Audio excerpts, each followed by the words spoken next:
ನನ್ನ ಹೆಸರು ಆರತಿ. ನನಗೆ 21 ವರ್ಷವೆಸ್ಸು ಮತ್ತು ನನ್ನ ಮದುವೆಯಾಗಿ 1.5 ವರ್ಷವಾಗಿದೆ. ನನ್ನ ಪತಿಯ ಕೆಲಸದ ಕಾರಣದಿಂದ ನಾವು ಹಳ್ಳಿಯಿಂದ ಪಟ್ಟಣಕ್ಕೆ ಬಂದೆವು. ನನ್ನ ಅತ್ತೆ ಮಾವಂದಿರು ಇನ್ನೂ ಹಳ್ಳಿಯಲ್ಲೇ ಇದ್ದಾರೆ. ಅವರ ಆರೈಕೆಯ ಭಾರವನ್ನು ನಾನು ಹೊರುವಂತಿಲ್ಲ ಎಂದು ನನಗೆ ಸಮಾಧಾನವಿತ್ತು. ನನ್ನ ಗಂಡ ದೊಡ್ಡ ಸರ್ಕಾರಿ ಕಂಪನಿಯಲ್ಲಿ ಅಧಿಕಾರಿಯಾಗಿದ್ದರು. ಅವರ ಸಂಬಳ ಚೆನ್ನಾಗಿತ್ತು, ಮನೆ ಅದ್ದೂರಿಯಾಗಿತ್ತು ಮತ್ತು ನಮಗೆ ಸ್ವಂತ ಕಾರೂ ಕೂಡ ಇತ್ತು. ಆದರೆ ಅವರ ಮುಖ ನನಗೆ ಎಂದಿಗೂ ಇಷ್ಟವಾಗಲಿಲ್ಲ. ಅವರು ಗಾಢವಾದ ಕಪ್ಪು ಬಣ್ಣ ಹೊಂದಿದ್ದರು, ಗಿಡ್ಡವಾಗಿದ್ದರು ಮತ್ತು ಅವರು ನನಗಿಂತ 11 ವರ್ಷ ದೊಡ್ಡವರಾಗಿದ್ದರು. ನಾನು ತುಂಬಾ ಬೆಳ್ಳಗಿದ್ದೆ ಮತ್ತು ಸುಂದರವಾಗಿದ್ದೆ. ನನ್ನ ಉದ್ದನೆಯ ಕಪ್ಪು ಕೂದಲು, ದೊಡ್ಡ ಕಣ್ಣುಗಳು ಮತ್ತು ಸೂಕ್ಷ್ಮವಾದ ಮುಖವನ್ನು ನೋಡಿದ ಜನರು ನನ್ನನ್ನು ಹೆಚ್ಚಾಗಿ ಹೊಗಳುತ್ತಿದ್ದರು. ನನಗೆ ಅಲಂಕಾರ ಮಾಡಿಕೊಳ್ಳುವುದು, ದುಬಾರಿ ಬಟ್ಟೆಗಳನ್ನು ಧರಿಸುವುದು ಮತ್ತು ಸ್ನೇಹಿತರೊಂದಿಗೆ ಪಾರ್ಟಿಗಳಿಗೆ ಹೋಗುವುದು ತುಂಬಾ ಇಷ್ಟವಾಗಿತ್ತು. ನಿಜ ಹೇಳಬೇಕೆಂದರೆ ನಾನು ನನ್ನ ಗಂಡನನ್ನು ಮದುವೆಯಾಗಿದ್ದು ಅವರ ಹಣಕ್ಕೋಸ್ಕರ ಮಾತ್ರ. ನನ್ನ ಬಳಿ ಸಾಕಷ್ಟು ಹಣವಿದ್ದರೆ ನಾನು ನನ್ನ ಇಷ್ಟದಂತೆ ಜೀವನ ನಡೆಸಬಹುದು ಎಂದು ನಾನು ಭಾವಿಸಿದ್ದೆ. ಹಣದಿಂದ ಪ್ರತಿಯೊಂದು ಸಂತೋಷವನ್ನು ಖರೀದಿಸಬಹುದು ಎನ್ನುವುದು ನನ್ನ ನಂಬಿಕೆಯಾಗಿತ್ತು. ಪಟ್ಟಣದಲ್ಲಿ ವಾಸಿಸುತ್ತಿದ್ದ ಕಾರಣ ನನಗೆ ಅತ್ತೆ ಮಾವಂದಿರ ಚಿಂತೆ ಇರಲಿಲ್ಲ ಮತ್ತು ಎಲ್ಲವೂ ನನ್ನ ಮನಸ್ಸಿನ ಪ್ರಕಾರ ನಡೆಯುತ್ತಿತ್ತು. ಕೇವಲ ಒಂದು ಕೊರತೆ ಇತ್ತು, ಅದು ನನ್ನ ಗಂಡ. ಆದರೆ ಏನನ್ನಾದರೂ ಪಡೆಯಲು ಇನ್ನೊಂದನ್ನು ಕಳೆದುಕೊಳ್ಳಬೇಕು ಎಂದು ಹೇಳುತ್ತಾರೆ. ನಾನು ಕೂಡ ಅದನ್ನೇ ಯೋಚಿಸಿ ನನ್ನ ಮನಸ್ಸನ್ನು ಸಮಾಧಾನಪಡಿಸಿಕೊಂಡೆ. ಒಂದು ದಿನ ನನ್ನ ಗಂಡ ದೂರದ ಸಂಬಂಧಿಯನ್ನು ಮನೆಗೆ ಕರೆದುಕೊಂಡು ಬಂದರು. ಅವನ ಹೆಸರು ಅಜಯ್. ಅವನು ಹಳ್ಳಿಯಿಂದ ಬಂದಿದ್ದನು ಮತ್ತು ಪಟ್ಟಣದಲ್ಲಿ ಫ್ಯಾಷನ್ ಡಿಸೈನಿಂಗ್ ಕೋರ್ಸ್ ಮಾಡಲು ಬಂದಿದ್ದನು. ಅವನು ಹೊಸದಾಗಿ ಪಟ್ಟಣಕ್ಕೆ ಬಂದಿದ್ದನು ಮತ್ತು ಅವನಿಗೆ ಯಾವುದೇ ಸ್ನೇಹಿತರು ಇರಲಿಲ್ಲ, ವಾಸಿಸಲು ಸ್ಥಳವೂ ಇರಲಿಲ್ಲ. ನನ್ನ ಗಂಡ ಅವನನ್ನು ಕೆಲವು ದಿನಗಳ ಕಾಲ ನಮ್ಮ ಮನೆಯಲ್ಲಿ ತಂಗಲು ಹೇಳಿದರು. ನಾನು ಅಜಯ್ನನ್ನು ನೋಡಿದ ತಕ್ಷಣ ನನ್ನ ಹೃದಯ ಬಡಿತ ನಿಂತಂತೆ ಆಯಿತು. ಅವನು ಎತ್ತರವಾಗಿದ್ದನು, ಅವನ ದೇಹ ಗಟ್ಟಿಮುಟ್ಟಾಗಿತ್ತು ಮತ್ತು ಅವನ ಮುಖ ನೋಡಿದವರನ್ನು ಮಂತ್ರಮುಗ್ಧರನ್ನಾಗಿಸುವಂತಿತ್ತು. ಅವನ ಕಂದು ಬಣ್ಣದ ಕಣ್ಣುಗಳಲ್ಲಿ ಒಂದು ರೀತಿಯ ಆಳವಿತ್ತು. ಅವನ ತಿಳಿನಗು ನನ್ನ ಮನಸ್ಸನ್ನು ಭೇದಿಸಿತು. ನನ್ನ ಗಂಡ ನಮ್ಮ ಪರಿಚಯ ಮಾಡಿಸಿದರು. ಅಜಯ ನಮ್ಮ ಮದುವೆಗೆ ಬರಲಾಗಲಿಲ್ಲ, ಏಕೆಂದರೆ ಆ ಸಮಯದಲ್ಲಿ ಅವನ ಊರಿನಲ್ಲಿ ಒಂದು ಅಗತ್ಯ ತರಬೇತಿ ನಡೆಯುತ್ತಿತ್ತು ಎಂದು ಹೇಳಿದನು. ನಾನು ಅವನೊಂದಿಗೆ ಮಾತನಾಡಲು ಪ್ರಯತ್ನಿಸಿದೆ. ನಾನು ನಗುತ್ತಾ ನನ್ನ ಕೈಯನ್ನು ಮುಂದೆ ಚಾಚಿ, ಹಾಯ್, ನಿನ್ನನ್ನು ಭೇಟಿಯಾಗಿದ್ದು ಸಂತೋಷವಾಗಿದೆ ಎಂದೆ. ಆದರೆ ಅವನು ನನ್ನ ಕಡೆ ನೋಡದೆ ತಲೆಯನ್ನು ಸ್ವಲ್ಪ ಭಾಗಿಸಿ ಕೈ ಮುಗಿದು ನಮಸ್ತೆ ಅತ್ತಿಗೆ ಎಂದನು. ಇದನ್ನು ನೋಡಿದ ನನಗೆ ಸ್ವಲ್ಪ ಮುಜುಗರವಾಯಿತು. ನಾನು ಬೇಗನೆ ನನ್ನ ಕೈಯನ್ನು ಹಿಂದಕ್ಕೆ ತೆಗೆದುಕೊಂಡು ನಗುತ್ತಾ ವಿಷಯವನ್ನು ಬದಲಾಯಿಸಿದೆ. ನನ್ನ ಗಂಡ ಅಜನಿಗೆ ಹಾಸ್ಟೆಲ್ ಅಥವಾ ಬಾಡಿಗೆಗೆ ಕೊಠಡಿ ಸಿಗುವವರೆಗೆ ನಮ್ಮ ಮನೆಯಲ್ಲಿ ಇರುತ್ತಾನೆ ಎಂದರು. ಅದಕ್ಕೆ ನಾನು ನಗುತ್ತಾ ಹೌದು ಸರಿ, ನೀವಾದರೂ ದಿನವಿಡೀ ಆಫೀಸಿನಲ್ಲಿ ಇರುತ್ತೀರಿ, ಮನೆಯಲ್ಲಿ ನನಗೆ ಬೇಸರವಾಗುತ್ತದೆ. ಅಜಯ್ ಬರುವುದರಿಂದ ನನಗೂ ಸಮಯ ಚೆನ್ನಾಗಿ ಕಳೆಯುತ್ತದೆ ಎಂದು ಉತ್ತರಿಸಿದೆ. ನನ್ನ ಗಂಡ ಅವನ ಸಾಮಾನುಗಳನ್ನು ಅತಿಥಿ ಕೊಠಡಿಯಲ್ಲಿ ಇರಿಸಿದರು ಮತ್ತು ಆರತಿ ಅವನ ಬಗ್ಗೆ ಗಮನವಿಡು. ಅಜಯ್ ತುಂಬಾ ನಾಚಿಕೆ ಸ್ವಭಾವದವನು. ತನ್ನ ಅಗತ್ಯಗಳನ್ನು ತಾನಾಗಿಯೇ ಹೇಳಿಕೊಳ್ಳುವುದಿಲ್ಲ. ನೀನು ಅವನನ್ನು ನೋಡಿಕೊಳ್ಳಬೇಕು. ನಾನು ದಿನವಿಡೀ ಕೆಲಸದಲ್ಲಿ ಬಿಸಿ ಇರುತ್ತೇನೆ ಎಂದರು. ನಾನು ಹೌದು, ಚಿಂತಿಸಬೇಡಿ, ನಾನು ಎಲ್ಲವನ್ನೂ ನೋಡಿಕೊಳ್ಳುತ್ತೇನೆ ಎಂದು ಹೇಳಿದೆ. ನನ್ನ ಮನಸ್ಸಿನಲ್ಲಿ ಇದು ನನಗೆ ಒಂದು ಸುವರ್ಣಾವಕಾಶ. ಅಜಯ್ ನನ್ನು ನೋಡಿದರೆ ನನ್ನ ಕನಸುಗಳ ನಾಯಕ ನನ್ನ ಮುಂದೆ ನಿಂತಂತಿದೆ ಎಂದು ಯೋಚಿಸುತ್ತಿದ್ದೆ. ಮಾರನೆಯ ದಿನ ಬೆಳಿಗ್ಗೆಗೆ ನಾನು ಬೇಗನೆ ಎದ್ದೆ. ಸ್ನಾನ ಮಾಡಿ ನನ್ನ ನೆಚ್ಚಿನ ನೀಲಿ ಬಣ್ಣದ ಸಲ್ವಾರ್ ಸೂಟ್ ಧರಿಸಿದೆ. ಸ್ವಲ್ಪ ಮೇಕಪ್ ಮಾಡಿಕೊಂಡು ಕೂದಲನ್ನು ಬಿಚ್ಚಿ ಹಾಕಿಕೊಂಡೆ. ನಾನು ನನ್ನ ಕೋಣೆಯಿಂದ ಹೊರಗೆ ಬಂದಾಗ ಅಜಯ್ ಹಾಲಿನಲ್ಲಿ ಯೋಗ ಮಾಡುತ್ತಿದ್ದನು.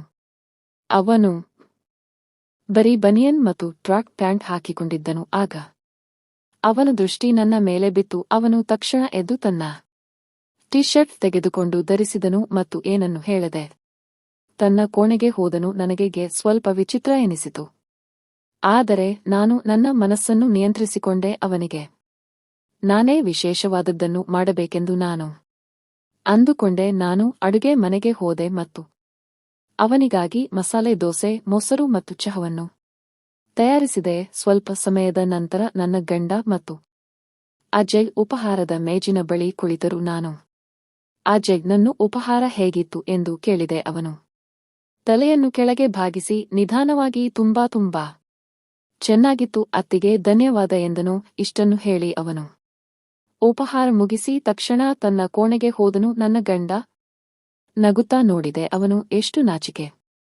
ಸ್ವಭಾವದವನು ಎಂದರು. ಆದರೆ ಅವನ ಈ ವರ್ತನೆ ನನಗೆ ಇಷ್ಟವಾಗಲಿಲ್ಲ. ಅವನು ನನ್ನ ಕಡೆ ನೋಡಬೇಕು, ನನ್ನನ್ನು ಹೊಗಳಬೇಕು ಎಂದು ನಾನು ಬೆಸಿದ್ದೆ. ನಾನು ಎಷ್ಟು ಸುಂದರವಾಗಿದ್ದೇನೆಂದರೆ ಯಾರೂ ನನ್ನ ಮುಂದೆ ಬಂದು ನನ್ನ ಕಣ್ಣುಗಳನ್ನು ತಪ್ಪಿಸಲು ಸಾಧ್ಯವಾಗುತ್ತಿರಲಿಲ್ಲ. ಆದರೆ ಅಜಯ್ ನನ್ನ ಕಡೆ ನೋಡಲು ಸಿದ್ಧನಿರಲಿಲ್ಲ. ಸ್ವಲ್ಪ ಸಮಯದ ನಂತರ ನನ್ನ ಗಂಡ ಮತ್ತು ಅಜಯ್ ಇಬ್ಬರೂ ಹೊರಗೆ ಹೋಗಲು ತಯಾರಾದರು. ನಾನು ಅಜಯ್ನನ್ನು ಕೇಳಿದೆ, ನೀವು ಇಂದಿನಿಂದಲೇ ತರಗತಿಗೆ ಹೋಗುತ್ತಿದ್ದೀರಾ? ಅದಕ್ಕೆ ಅವನು ಉತ್ತರಿಸಿದನು, ಹೌದು ಅತ್ತಿಗೆ, ನಾನು ವಾಸಿಸಲು ಒಂದು ಸ್ಥಳವನ್ನು ಸಹ ಹುಡುಕಬೇಕು. ಹೀಗೆ ಹೇಳಿ ಅವರಿಬ್ಬರು ಮನೆಯಿಂದ ಹೊರಟರು. ಅವರು ಹೋದ ನಂತರ ನಾನು ದಿನವಿಡೀ ಅಜಯನ ಆಲೋಚನೆಗಳಲ್ಲಿ ಮುಳುಗಿದ್ದೆ. ಅವನ ಸರಳತೆ, ಅವನ ಗಂಭೀರ ಧ್ವನಿ ಮತ್ತು ಅವನ ಕಣ್ಣುಗಳ ಹೊಳಪು ನನ್ನ ಮನಸ್ಸಿನಿಂದ ಮಾಸುತ್ತಿರಲಿಲ್ಲ.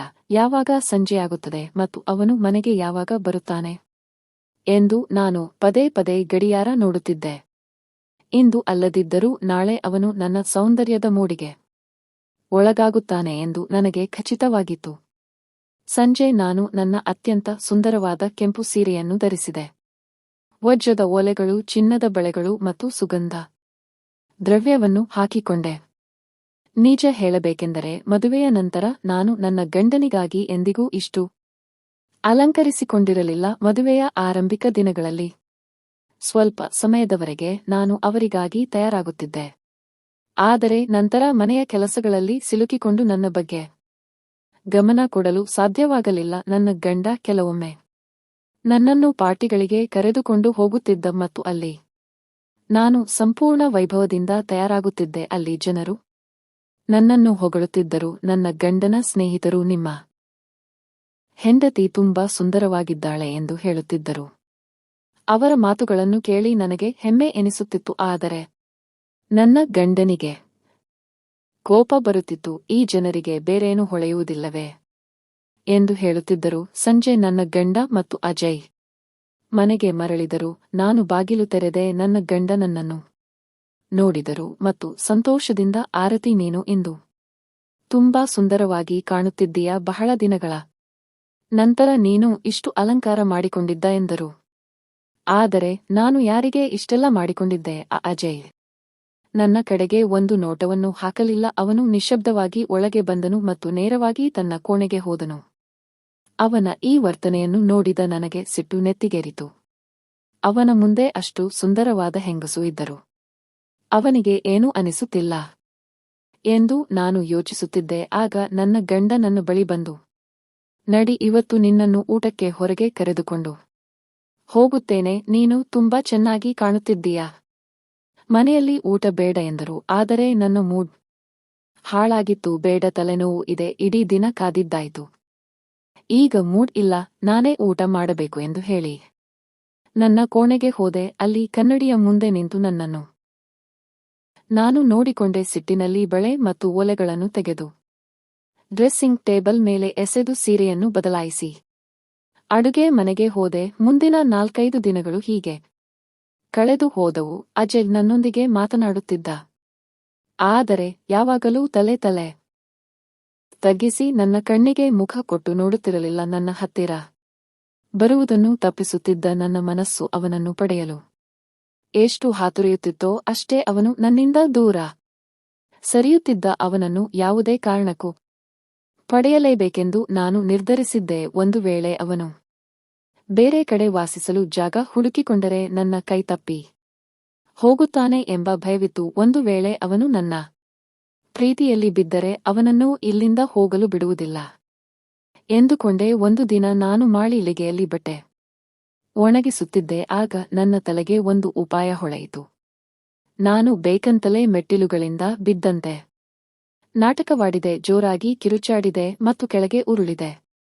ನಿಜವಾಗಿಯೂ ನನ್ನ ಕಾಲಿಗೆ ಪೆಟ್ಟಾಯಿತು ಮತ್ತು ನೋವಿನಿಂದ ನನ್ನ ಕಣ್ಣಲ್ಲಿ ನೀರು ಬಂತು. ನನ್ನ ಕಿರುಚಾಟ ಕೇಳಿ ನನ್ನ ಗಂಡ ಮತ್ತು ಅಜಲ್ ಓಡಿ ಬಂದರು. ನನ್ನ ಗಂಡ ನನ್ನನ್ನು ಗಾಡಿಯಲ್ಲಿ ಕೂರಿಸಿಕೊಂಡು ಆಸ್ಪತ್ರೆಗೆ ಕರೆದುಕೊಂಡು ಹೋದರು. ಡಾಕ್ಟರ್ ಕಾಲಿನಲ್ಲಿ ಸಣ್ಣ ಬಿರುಕು ಉಂಟಾಗಿದೆ, 3 ವಾರಗಳವರೆಗೆ ಊರುಗೋಲಿನ ಸಹಾಯ ಬೇಕಾಗುತ್ತದೆ ಎಂದರು. ನನ್ನ ಗಂಡ ಚಿಂತಿತರಾದರು. ನಿನ್ನನ್ನು ನೋಡಿಕೊಳ್ಳುವರು ಯಾರು? ನಾನು ಆಫೀಸಿಗೆ ಹೋಗಬೇಕು ಎಂದರು. ಆದರೆ ನನಗೆ ನನ್ನ ಗಾಯದ ಚಿಂತೆ ಇರಲಿಲ್ಲ. ನನ್ನ ಮನಸ್ಸಿನಲ್ಲಿ ಒಂದೇ ಯೋಚನೆ, ಈಗ ಅಜಯ್ ನನ್ನ ಹತ್ತಿರ ಇರುತ್ತಾನೆ. ಮನೆಗೆ ಹಿಂದಿರುಗಿದ ಮೇಲೆ ನನ್ನ ಗಂಡ ನನಗೆ ಇಷ್ಟು ದಿನ ರಜೆ ಸಿಗುವುದಿಲ್ಲ, ಈಗೇನು ಮಾಡೋದು ಎಂದರು. ತಕ್ಷಣ ಅಜಯ್, ಅಣ್ಣ ನೀವು ಚಿಂತೆ ಮಾಡಬೇಡಿ, ನಾನು ಅತ್ತಿಗೆ ಏನು ನೋಡಿಕೊಳ್ಳುತ್ತೇನೆ. ನನ್ನ ಕೋರ್ಸ್ ಈಗಷ್ಟೇ ಶುರುವಾಗಿದೆ, 1-2 ದಿನ ರಜೆ ಹಾಕುತ್ತೇನೆ ಎಂದ ನನ್ನ ಗಂಡ ಅವನನ್ನು ತಬ್ಬಿಕೊಂಡು, ನೀನು ನನಗೆ ದೇವರಂತೆ ಬಂದೆ, ಈಗ ನನಗೆ ಯಾವ ಟೆನ್ಷನ್ ಇಲ್ಲ ಎಂದರು. ಇದನ್ನು ಕೇಳಿ ನನ್ನ ಮನಸ್ಸು ಸಂತೋಷದಿಂದ ಕುಣಿಯಿತು. ಮಾರನೆಯ ದಿನ ನನ್ನ ಗಂಡ ಆಫೀಸಿಗೆ ಹೋದರು. ಆಗ ನನಗೆ ಒಳ್ಳೆಯ ಅವಕಾಶ ಸಿಕ್ಕಿತು. ನಾನು ನನ್ನ ಕೋಣೆಯಲ್ಲಿದ್ದೆ ಮತ್ತು ಅಜಯ್ ಡ್ರಾಯಿಂಗ್ ರೂಮಿನಲ್ಲಿ ಪುಸ್ತಕ ಓದುತ್ತಿದ್ದನು. ನಾನು ಅವನಿಗೆ ಕರೆದೆ, ಅಜಯ್ ನನಗೆ ನೀರು ಬೇಕು. ಅವನು ತಕ್ಷಣ ನೀರು ತಂದುಕೊಟ್ಟು ಸುಮ್ಮನೆ ಹೋದನು. ನಾನು ಮತ್ತೆ ಹೇಳಿದೆ, ನನಗೆ ಹೊರಗೆ ಹೋಗಬೇಕು, ಇಲ್ಲಿ ಉಸಿರು ಗಟ್ಟಿದಂತಿದೆ. ಅದಕ್ಕೆ ಅವನು, ಅತ್ತಿಗೆ ಅಣ್ಣ ಮನೆಗೆ ಬಂದ ಮೇಲೆ ಅವರು ನಿಮ್ಮನ್ನು ಹೊರಗೆ ಕರೆದುಕೊಂಡು ಹೋಗುತ್ತಾರೆ, ಈಗ ನೀವು ವಿಶ್ರಾಂತಿ ತೆಗೆದುಕೊಳ್ಳಿ, ಏನಾದರೂ ಬೇಕಾದರೆ ಹೇಳಿ ಎಂದನು. ಅವನ ಈ ಮಾತಿಗೆ ನನಗೆ ಕೋಪ ಬಂದರೂ ನಾನು ಸುಮ್ಮನಾದೆ. ಈ ಹುಡುಗ ಇಷ್ಟು ತಣ್ಣಗೆ ಯಾಕಿದ್ದಾನೆ ಎಂದು ನಾನು ಯೋಚಿಸುತ್ತಿದ್ದೆ. ಮರುದಿನ ನಾನು ಉದ್ದೇಶಪೂರ್ವಕವಾಗಿ ಹಾಸಿಗೆಯಿಂದ ಬಿದ್ದಂತೆ ನಟಿಸಿದೆ. ನಾನು ಜೋರಾಗಿ ಕಿರುಚಿದೆ. ಅಜಯ್ ಅವನು ಓಡುತ್ತಾ ನನ್ನ ಕೋಣೆಗೆ ಬಂದನು. ನನ್ನನ್ನು ಎತ್ತಲು ನನ್ನ ಭುಜವನ್ನು ಹಿಡಿದನು ಮತ್ತು ಇನ್ನೊಂದು ಕೈಯನ್ನು ನನ್ನ ಸೊಂಟದ ಮೇಲೆ ಇಟ್ಟನು. ಅವನ ಸ್ಪರ್ಶದಿಂದ ನನ್ನ ದೇಹದಲ್ಲಿ ಸಂಚಲನವಾಯಿತು. ನಾನು ಅವನ ತೋಳುಗಳಲ್ಲಿ ಕರಗಿ ಹೋದಂತನಿಸಿತು. ಅವನು ನನ್ನನ್ನು ಹಾಸಿಗೆ ಮೇಲೆ ಕೂರಿಸಿ, ಎಲ್ಲಿಯಾದರೂ ಪೆಟ್ಟಾಗಿದೆಯೇ ಎಂದು ಕೇಳಿದನು. ಏನೂ ಆಗಿಲ್ಲ, ನಾನು ಚೆನ್ನಾಗಿದ್ದೇನೆ ಎಂದು ನಾನು ಹೇಳಿದೆ. ಜಾಗರೂಕರಾಗಿರಿ ಎಂದು ಹೇಳಿ ಅವನು ಹೊರಟು ಹೋದನು. ಆದರೆ ಅವನ ಸ್ಪರ್ಶದ ಬಿಸಿ ನನ್ನ ಮನಸ್ಸಿನಲ್ಲಿ ಉಳಿಯಿತು. ನಾನು ಪ್ರತಿದಿನ ಹೀಗೆ ನಾಟಕವಾಡಲು ಪ್ರಾರಂಭಿಸಿದೆ. ಕೆಲವೊಮ್ಮೆ ಹಾಸಿಗೆಯಿಂದ ಬೀಳುವಂತೆ ಮಾಡುತ್ತಿದ್ದೆ, ಕೆಲವೊಮ್ಮೆ ಏನನ್ನಾದರೂ ಕೆಡವು ನೆಪ ಮಾಡುತ್ತಿದ್ದೆ. ಅವನು ಪ್ರತಿ ಬಾರಿಯೂ ಓಡಿ ಬಂದು ನನ್ನನ್ನು ಎತ್ತಿ ಹಾಸಿಗೆ ಮೇಲೆ ಕೂರಿಸುತ್ತಿದ್ದನು.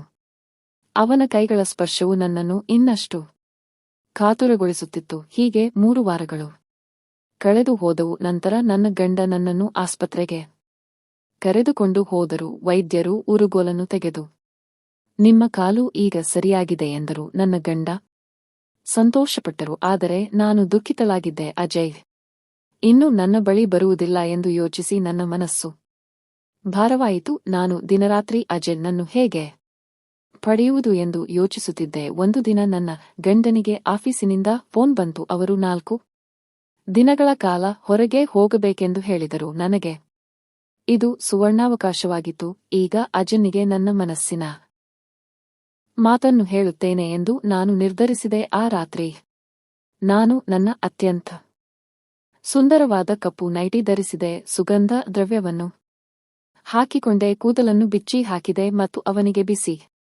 ಬಿಸಿಯಾದ ಊಟವನ್ನು ತಯಾರಿಸಿದೆ. ನಾನು ಅವನ ಕೋಣೆಗೆ ಹೋದೆ. ಹೇಳಿದೆ, ಅಜಯ್ ನಾನು ನಿನಗಾಗಿ ಊಟ ತಂದಿದ್ದೇನೆ, ಬೇಗ ತಿನ್ನು. ಅವನು ಹೇಳಿದನು, ಅತ್ತಿಗೆ ಊಟವನ್ನು ಮೇಜಿನ ಮೇಲೆ ಇಡಿ, ನಾನು ಸ್ವಲ್ಪ ಹೊತ್ತಿನಲ್ಲಿ ತಿನ್ನುತ್ತೇನೆ. ಅವನು ನನ್ನ ಕಡೆ ನೋಡಲೂ ಇಲ್ಲ. ನಾನು ಅವಮಾನಿತಳಾಗಿ ನನ್ನ ಕೋಣೆಗೆ ಹಿಂತಿರುಗಿ ಹಾಸಿಗೆ ಮೇಲೆ ಮಲಗಿದೆ. ಇಡೀ ರಾತ್ರಿ ನನಗೆ ನಿದ್ದೆ ಬರಲಿಲ್ಲ. ಬೆಳಿಗ್ಗೆ ನನ್ನ ಗಂಡ ನನಗೆ ಆಫೀಸಿನ ಕೆಲಸದ ನಿಮಿತ್ತ ಊರಿಗೆ ಹೋಗಬೇಕಿದೆ, ನೀನು ನಿನ್ನ ಬಗ್ಗೆ ಕಾಳಜಿ ವಹಿಸಿಕೊ. ಅಜಯ್ ಇದ್ದಾನಲ್ಲವೇ, ನಿನಗೆ ಏನು ಬೇಕಾದರೂ ಅವನಿಗೆ ಹೇಳು ಎಂದರು. ನಂತರ ಅವರು ಅಜಯ್ನಿಗೆ, ನಾನು ಹೊರಡುತ್ತಿದ್ದೇನೆ, ಆರತಿಯನ್ನು ನೋಡಿಕೋ ಎಂದರು. ಅಜಯ್ ಉತ್ತರಿಸಿದ, ಅಣ್ಣ ನಾನು ಬೇಗನೆ ಬೇರೆ ಕಡೆಗೆ ಹೋಗಲು ಪ್ರಯತ್ನಿಸುತ್ತಿದ್ದೇನೆ. ನನ್ನ ಗಂಡ ಆಶ್ಚರ್ಯದಿಂದ ಏನಾಯಿತು ಎಂದು ಕೇಳಿದರು. ಅಜಯ್ ಹೇಳಿದ, ಏನಿಲ್ಲ, ನಾನು ನನ್ನ ಜೀವನವನ್ನು ಪ್ರಾರಂಭಿಸಬೇಕು. ನನ್ನ ಗಂಡ ಅವನಿಗೆ ಸಮಾಧಾನ ಹೇಳಿ ಹೊರಟು ಹೋದರು ಅವರು. ಹೋದ ನಂತರ ನಾನು ಅಜಯ್ನನ್ನು ತಡೆದೆ. ನನಗೆ ನಿನ್ನೊಂದಿಗೆ ಒಂದು ಮುಖ್ಯವಾದ ವಿಷಯವನ್ನು ಮಾತನಾಡಬೇಕು ಎಂದು ಹೇಳಿದೆ. ಅವನು ನಿಂತುಕೊಂಡನು. ನನ್ನ ಕಡೆ ನೋಡು, ನನ್ನಲ್ಲಿ ಏನು ಕೊರತೆ ಇದೆ? ನಾನು ತುಂಬಾ ಸುಂದರವಾಗಿದ್ದೇನೆ, ಆದರೂ ನೀನು ನನ್ನಿಂದ ದೂರವಿರಲು ಬಯಸುತ್ತೀಯಾ? ನಾನು ನಿನ್ನನ್ನು ಪ್ರೀತಿಸುತ್ತೇನೆ, ನಾನು ನನ್ನ ಗಂಡನನ್ನು ದ್ವೇಷಿಸುತ್ತೇನೆ, ನಾನು ಅವನನ್ನು ಬಿಟ್ಟು ನಿನ್ನೊಂದಿಗೆ ಇರಲು ಬಯಸುತ್ತೇನೆ, ನನ್ನ ಬಳಿ ಹಣವಿದೆ, ನಿನಗೆ ಯಾವುದೇ ಕೊರತೆ ಆಗುವುದಿಲ್ಲ ಎಂದು ಹೇಳಿದೆ. ನನ್ನ ಮಾತನ್ನು ಕೇಳಿ ಅಜಯ್ ಮುಖ ಕೋಪದಿಂದ ಕೆಂಪಾಯಿತು. ಅವನು ನನಗೆ ಜೋರಾಗಿ ಕಪಾಳಕ್ಕೆ ಹೊಡೆದು ಹೇಳಿದ, ನಿನಗೆ ನಾಚಿಕೆಯಾಗುವುದಿಲ್ಲವೇ? ನಾನು ನನ್ನ ಅಣ್ಣನನ್ನು ಗೌರವಿಸುತ್ತೇನೆ, ಅವರು ನಿನ್ನನ್ನು ಪ್ರೀತಿಸುತ್ತಾರೆ ಮತ್ತು ನೀನು ಅವರ ಪ್ರೀತಿಯನ್ನು ಗೌರವಿಸುವುದಿಲ್ಲ. ಹಣ ಎಲ್ಲವೂ ಅಲ್ಲ, ನಿಜವಾದ ಪ್ರೀತಿ ಅಮೂಲ್ಯವಾದದ್ದು. ಇನ್ಮುಂದೆ ಎಂದಾದರೂ ಹೀಗೆ ಮಾತನಾಡಿದರೆ ಸರಿ ಇರುವುದಿಲ್ಲ ಎಂದು ಹೇಳಿ ಅವನು ತನ್ನ ಕೋಣೆಗೆ ಹೋದನು ಮತ್ತು ಬಾಗಿಲು ಹಾಕಿಕೊಂಡನು. ನನಗೆ ಅವನ ಹೊಡೆತಕ್ಕಿಂತ ನನ್ನ ಸೌಂದರ್ಯವನ್ನು ಅವನು ತಿರಸ್ಕರಿಸಿದ್ದು ಹೆಚ್ಚು ಕೆಟ್ಟದಾಗಿ ಕಂಡಿತು. ಆ ರಾತ್ರಿ ನಾನು ಯಾವುದೇ ಬೆಲೆಯಾದರೂ ಅವನನ್ನು ಪಡೆಯುತ್ತೇನೆಂದು ನಿರ್ಧರಿಸಿದೆ. ನನ್ನ ಬಳಿ ಅವನ ಕೋಣೆಯ ಇನ್ನೊಂದು ಕಿಲಿ ಇತ್ತು. ರಾತ್ರಿ 2 ಗಂಟೆಗೆ ನಾನು ನಿಧಾನವಾಗಿ ಅವನ ಬಾಗಿಲು ತೆರೆದೆ. ಕತ್ತಲೆಯಲ್ಲಿ ನಾನು ಅವನ ಹಾಸಿಗೆಯ ಮೇಲೆ ಹೋಗಿ ಅವನ ಬಳಿ ಮಲಗಿದೆ. ನಾನು ಅವನನ್ನು ತಬ್ಬಿಕೊಂಡೆ. ಅವನು ಗಾಢ ನಿದ್ರೆಯಲ್ಲಿದ್ದನು. ಆಗ ಯಾರೋ ಕೋಣೆಯ ಲೈಟ್ ಆನ್ ಮಾಡಿದರು. ನಾನು ಬೆಚ್ಚಿ ಬಿದ್ದು ಎದ್ದೆ. ನನ್ನೆದುರಿಗೆ ಅಜಯ್ ನಿಂತಿದ್ದನು. ನನ್ನ ಕಾಲಿನ ಕೆಳಗಿನ ನೆಲ ಕುಸಿದಂತಾಯಿತು. ಅವನು ಹೊರಗಿದ್ದರೆ ಹಾಸಿಗೆ ಮೇಲೆ ಮಲಗಿದ್ದು ಯಾರು? ನಾನು ಹಿಂದಿರುಗಿ ನೋಡಿದೆ. ನನ್ನ ಗಂಡ ಅಲ್ಲಿ ಮಲಗಿದ್ದರು. ನನ್ನ ಗಂಡ ಎದ್ದು ನನಗೆ ಕಪಾಳಕ್ಕೆ ಹೊಡೆದರು. ಅಜಯ್ ನನಗೆ ಎಲ್ಲವನ್ನೂ ಹೇಳಿದ್ದಾನೆ ಎಂದು ಹೇಳಿದರು. ನನಗೆ ನಂಬಲು ಸಾಧ್ಯವಾಗಲಿಲ್ಲ. ನಾವು ನಿನ್ನನ್ನು ಪರೀಕ್ಷಿಸಲು ಒಂದು ಯೋಜನೆಯನ್ನು ಮಾಡಿದೆವು ಮತ್ತು ನೀನು ಅದರಲ್ಲಿ ಸಿಕ್ಕಿಬಿದ್ದೆ. ಇನ್ನು ಮುಂದೆ ನೀನು ನನ್ನ ಮನೆಯಲ್ಲಿರಲು ಸಾಧ್ಯವಿಲ್ಲ ಎಂದು ಹೇಳಿ ಅವರು ನನ್ನನ್ನು ಮನೆಯಿಂದ ಹೊರಗೆ ಹಾಕಿದರು. ಈಗ ನನ್ನ ಬಳಿ ಕೇವಲ ಪಶ್ಚಾತ್ತಾಪ ಮಾತ್ರ ಉಳಿದಿದೆ. ಈ ಕತೆ ಇಷ್ಟವಾದರೆ ದಯವಿಟ್ಟು ನನ್ನ ಚಾನೆಲ್ ಅನ್ನು ಸಬ್ಸ್ಕ್ರೈಬ್ ಮಾಡಿ, ಲೈಕ್ ಮಾಡಿ, ಶೇರ್ ಮಾಡಿ. ಧನ್ಯವಾದಗಳು.